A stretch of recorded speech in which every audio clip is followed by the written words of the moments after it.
Hello, women helping women. How are you on this beautiful Saturday?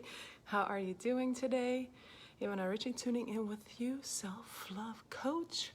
And today we're going to be talking about fake versus authentic self-love. So as you're hopping on, I'm a little out of breath because I realized I didn't have a timer, so I had to go and get a phone. But as you're hopping on, say hi. And let me know how much you love yourself. Let me know how much you love yourself on a scale of 1 to 10. How much do you love yourself? Let's see. Let's see. And can I write something here in the box to make sure I get the comments later? All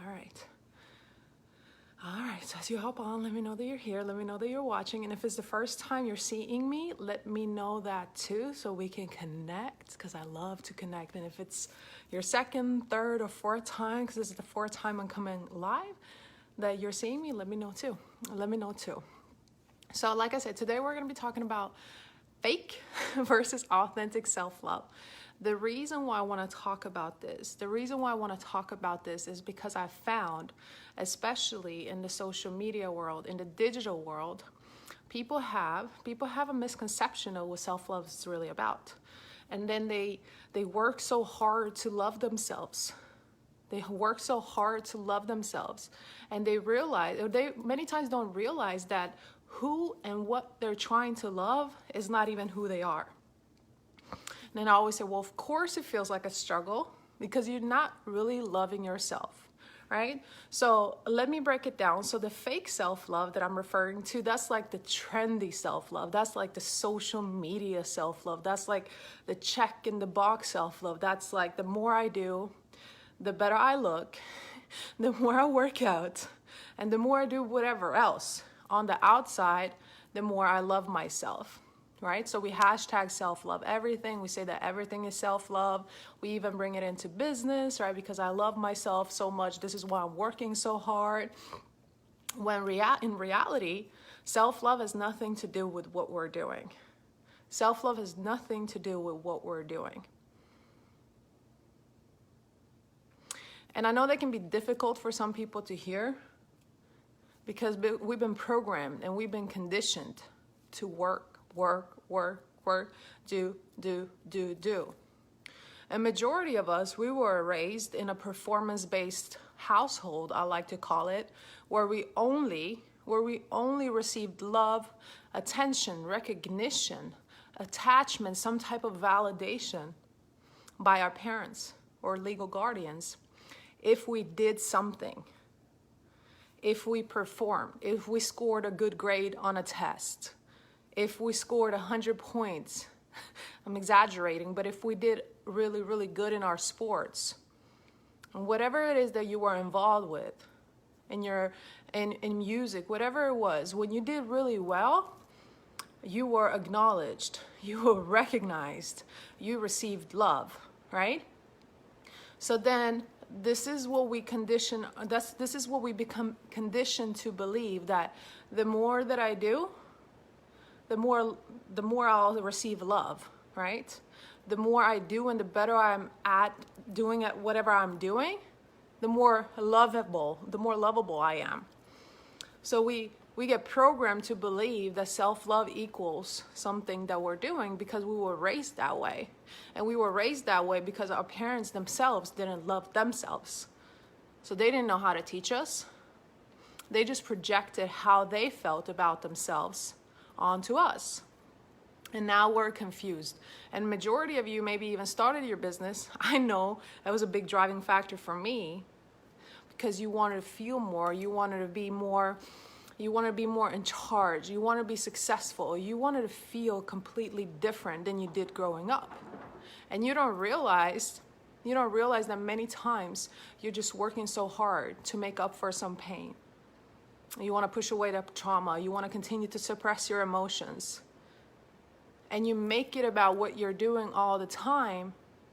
You're making it about what you're doing all the time because you were taught that love equals a certain type of act. So you programmed yourself to believe that, you've been programmed to believe that love equals something that we do. Hi, Elise. How are you? I'm so glad you tuned in. So we get to the point where we're getting older and we're running our business, and we talk a lot about self-love, but we talk about that fake self-love. We talk about our looks, we talk about our workouts, we talk about what we wear, we talk about how hard we work, which is great however you want to work. But do you work from a place of, I really, really love myself. I am running this business because I love myself. I'm running this business because I love myself, and I want to help people genuinely because I want them to be free too. I want them to love themselves too, regardless of what specifically you're doing in your business. You should always want people to feel like themselves, to feel free, to feel like they're them in whatever industry you're in as an entrepreneur, right? But we get to the point where we lock ourselves up and we make it all about the way we look and what we're doing and how hard we're working. And then we get into the comparison mode because maybe you were most likely compared as a child. I know I was. I'll just look at your cousin. How can she do it and you can't do it? I'll look at her. She's well behaved, but you're not. I'll look at her. Look at him. Look at her. Look at him. So this is all taught, just like shame. We're taught to compare ourselves. And many times we see our parents do the same thing. It's not about what they say, it's about how they feel about themselves, and that's what we soak up. That's what we take after. And many people want to make excuses for their parents because they feel like they're putting their parents down when they admit. This is what a lot of my clients feel. They feel it's hard to tell me at first that they didn't really feel loved growing up, or they wanted to feel loved more, and then they say, oh, well, my parents did the best they could, or they're great people. It's not about that. But what did it create inside of you? And how is that influencing you today, and how you're running your life, how you're running your business, how you're interacting with your partner, with your spouse, and with your children? So I always love to say the self-love is a relationship we have with ourselves. It's a reflective, it's an honest, and it's an actionable relationship that we have with ourselves. Yes, we can throw in things that we do there, but only from a place of self-love. When we're doing so-called any type of self-care acts, we want them to come from a place of self-love, not to just check the box. And it's the same thing in our business too. I do help women with their businesses too, but my main focus is always self-love, because I want you to make sure that where you're driving your business from is from a place of self-love. So then regardless of what you build, and no matter what's going on in the journey, because each of our journey is unique, that you feel that you love yourself, you support yourself, you trust in yourself, you believe in yourself, you push yourself, you honor yourself, you uplift yourself, you're your own best friend in that process. Because entrepreneurship, like a lot of people have said in here, can get really lonely. But if you have an amazing relationship with yourself, do you ever feel lonely? Do you? Or do you know that this is a process? This is an ever-ending process. It's a journey. It's an evolution. And the biggest thing of all is not about the money you make, it's not about the clients you sign, but it's about who you're becoming in the process and all the wonderful things you realize about yourself. Because we get to the mindset of, once this happens, then I'm going to love myself more. Once I get 10 more clients, then I'm going to love myself more. Once I lose a little more weight, then I'm going to love myself more. When I get another plastic surgery, then I'm going to love myself more. When I get this divorce, then I'm going to love myself more. And it's always when, then. And we're caught up. We're caught up in time. And we're caught up in certain type of, we've created these conditions around what it has to look like for us to love ourselves. Instead of asking, what would it take? What needs to happen right now for me to love myself right now? What is the best next step I can take in order for me to get closer to myself? Where am I not in alignment in terms with my relationship with myself? Where is the disconnect? And how is this influencing my business? Right? Because it's always connected to what's going on. If you're afraid to go live, if you're scared to speak on stage, it's probably because you didn't have a voice when you were growing up as a child. You didn't have a voice. You didn't feel like anything you said mattered. And now you're keeping yourself in the background and you're trying to find out ways how you can do something better instead of figuring out why you feel scared in the first place, why you blocked in the first place. It's an intimate relationship that we have to develop with ourselves. And when we continue to grow in this relationship with ourselves, we notice that all of a sudden, all the pieces start falling into place.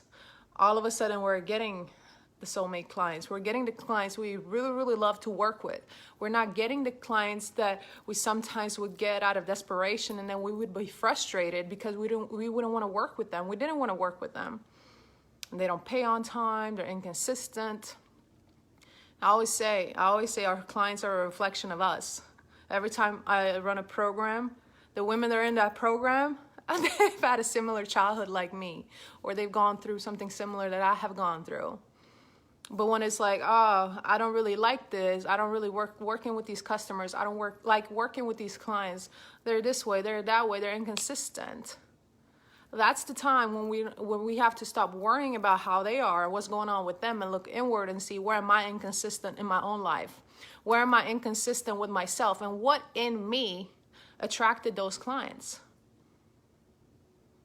If you're with a partner or a spouse that you feel like you've outgrown, instead of looking at it as, oh, this is a horrible person, I can't believe I got with this person in the first place, and then put all your attention on that person and focus so much on how that person is a bad person.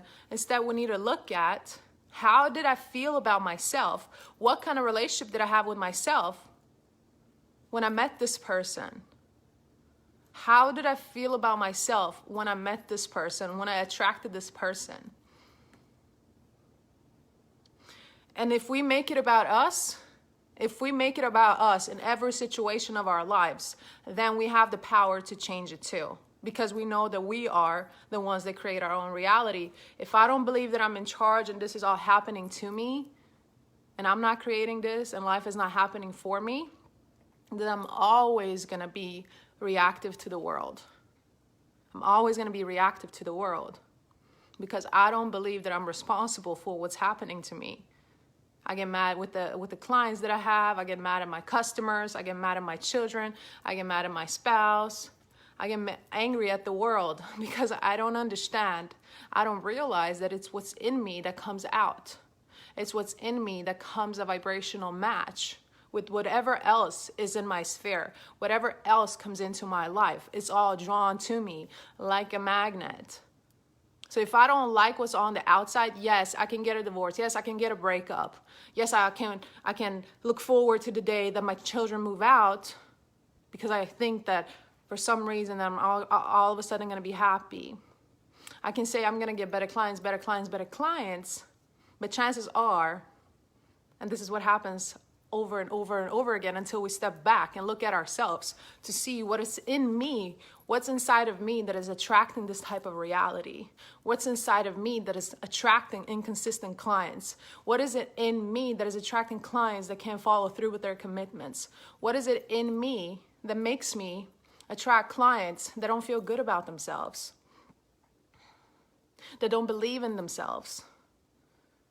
And if we understand that everyone in our lives is a reflection of us, instead of trying to fix them, instead of complaining about it and feeding more energy into it, we can look at ourselves to see, how can I improve this relationship with myself? Am I inconsistent with myself? Am I doubting myself? Am I bashing myself? Am I shaming myself? Am I criticizing myself? What am I doing to myself to cause this external reality to be formed, to be created?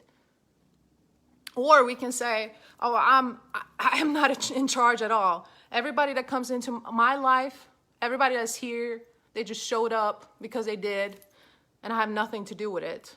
And if that's what you believe, then you're never, ever going to be able to change your life because you're going to have no clue what to do.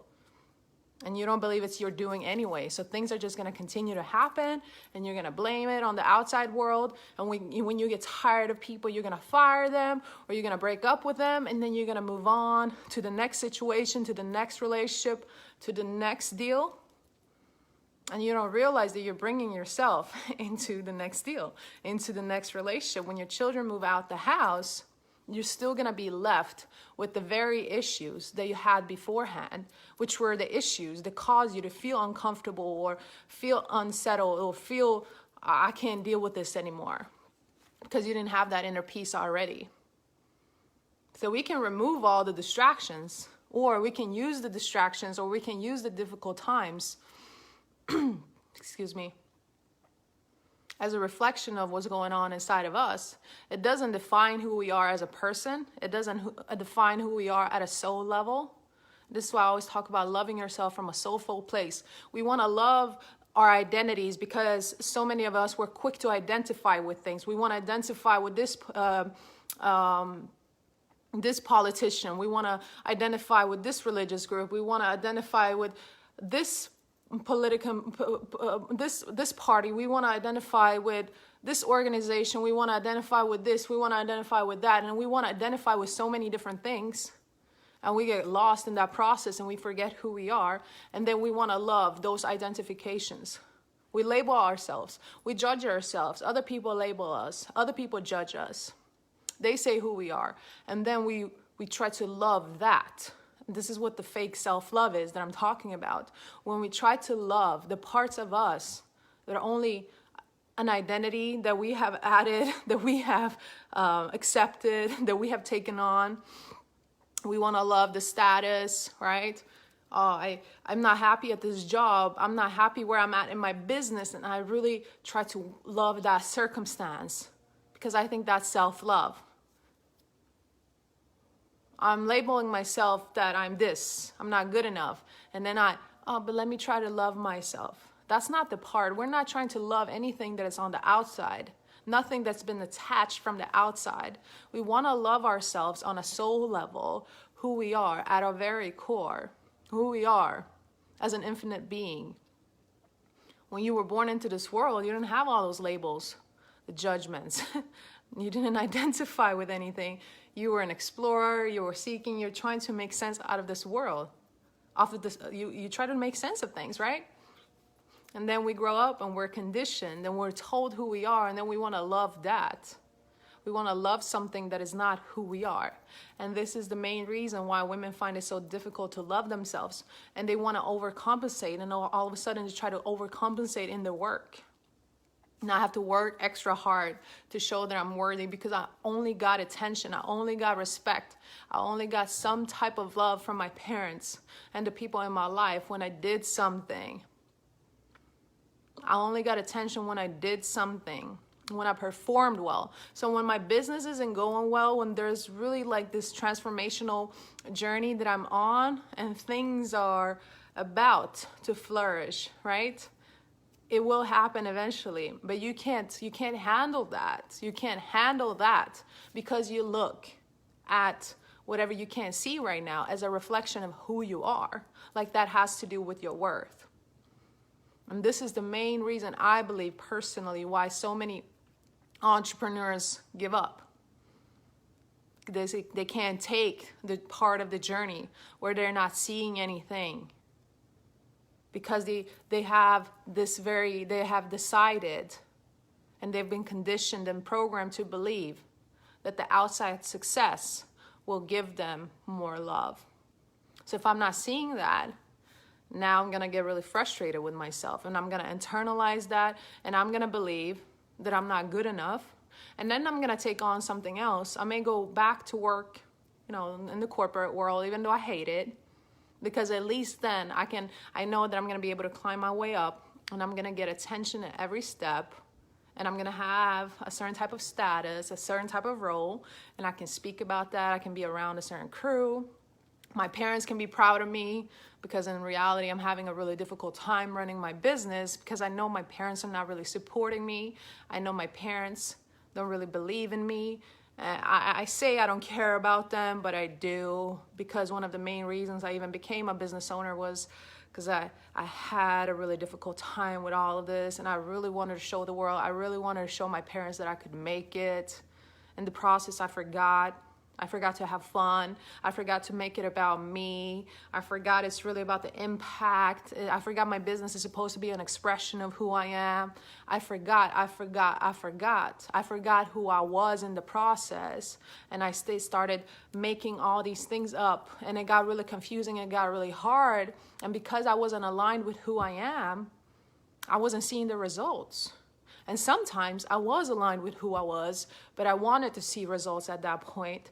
And that was the time where I was supposed to grow. That was the time where I was supposed to remember who I am and really connect with myself. But I didn't want to do that because, again, I believe that if I'm not seeing anything in my business, it has to do with that I'm not good enough. Because that's what we were taught, and that's all we're looking at, and that's why it gets so frustrating, and that's why we want to figure out the how, and you try to do it somebody else's way, and it doesn't work for you because you're not that person, and that person's type of energy may not work for you. Instead of asking, how can I do this better, or how can I do that, why don't we start asking? Why don't we start asking, what would it take for me to be more connected with myself? Don't you realize that even though these people that made it big time, like Oprah, Steve Jobs, and all of them, I don't even have to name them, they have a few things in common: the way that they manifest, the way that they look at money, the amount of books that they read, and how they're not worried about everything that's going on in the world. Yes, they do have some things in common, but each of them made it in their own way. And what does that tell us? That there is not a particular way that we have to go about running our business. Yet we get so caught up in that, and we feel trapped. We feel like we can't do it without a coach, which a coach is an amazing tool, obviously. But we can still do it. We don't need it. If we want something, if we want someone to help us out in the process, great. But when we come from a place of I can't do it without this, I come from a place of desperation, I come from a place of lack, I come from a place of I'm not good enough, I need this, I don't have enough money to get a coach, so I'm screwed. I need this, but I don't have enough money, so I can't do it. I can't do this program. I really, really want this, but I don't think that I'm going to be taken care of. I don't think that I'm going to be divinely led, so I'm not going to invest in this program, even though I really, really, really want to do it. So we don't listen to ourselves. If we started listening to ourselves more, we would be so much better off, because we do have all the answers, but we feel like we don't because we're disconnected from ourselves. We're disconnected from who we are at our very core. Gina said, yes, girls, start peeling off those, peeling those post-it notes off. We have allowed so many to slap labels on us, rip them off, absolutely. And we can start off by exploring what those labels are, right? Write them down. And when you're like, oh my gosh, I'm carrying all of this, of course I feel like it's hard to love myself, because who can love themselves through all of this? I want to love that I'm not good enough. I want to love that I'm stupid. I want to love this. I want to love that. It's just too much. We have no clue who we are. And that gets brought into our business. And that gets brought into our relationships. That gets brought into how we show up in these lives, right? How I feel about myself is going to be reflected when I go live. Because I can't say all the cute and wonderful things in the world, but you're going to feel it. We're all connected. So other people know. And that's also why a lot of people are afraid to do it. Because they know that other people are going to be able to read their energy. They're going to be able to tell what's going on with them. And they're so afraid of that judgment because they've been judged their entire lives. So they're scared to death.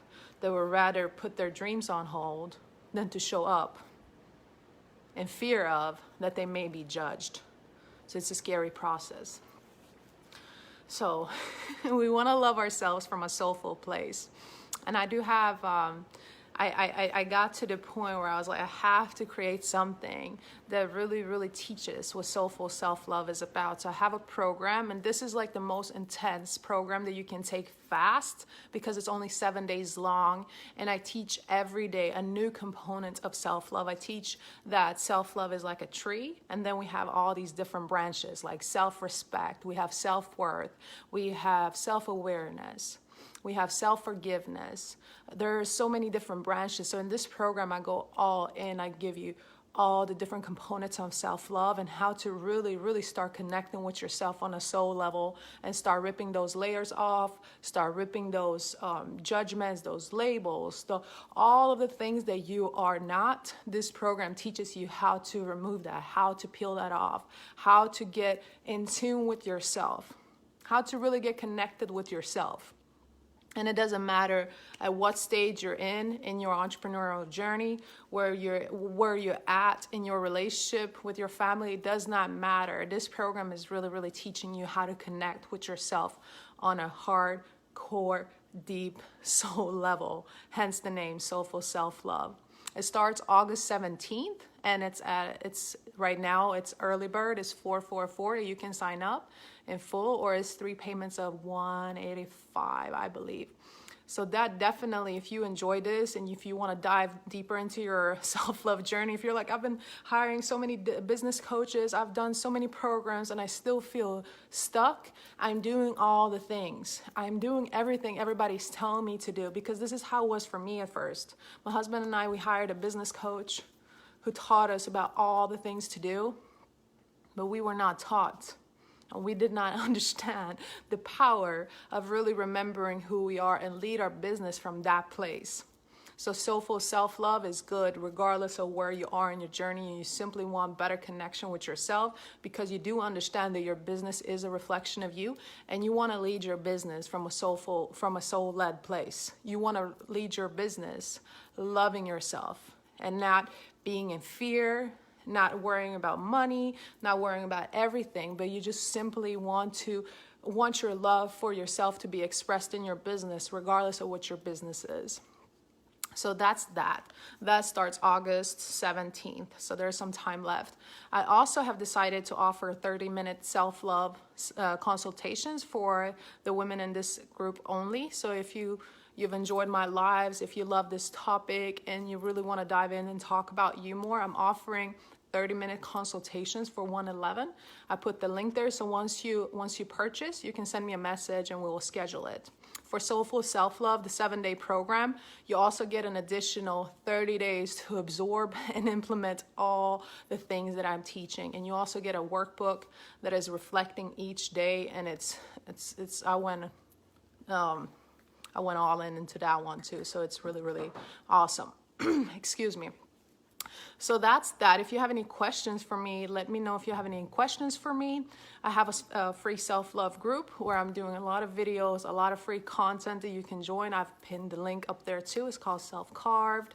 I've also written a self-love healing journal. I have a bunch of affirmation cards. So I have a lot of things on deck if you're needing some more support with your relationship with yourself. But I would definitely recommend Soulful Self-Love if you're really wanting to dive deeper into your relationship with yourself. If you need any private coaching, if you desire to see if we would be a good match to work together, you can also send me a private message and we can chat about that. Okay, so do you have any questions for me? Do you have any questions for me? I usually go live on Fridays, but couldn't do it yesterday, so I went with Saturday instead. So ladies, thank you so much for watching. And if you came on the replay, also let me know that you watched so I know and we can connect. If you want to join Soulful Self-Love, if you want to schedule consultation with me, or if you're interested in private coaching, simply send me a message or use one of the links that I have pinned in my description. All right, ladies, thank you so much for watching. Like I said, don't hesitate to ask if you have any questions. Bye-bye.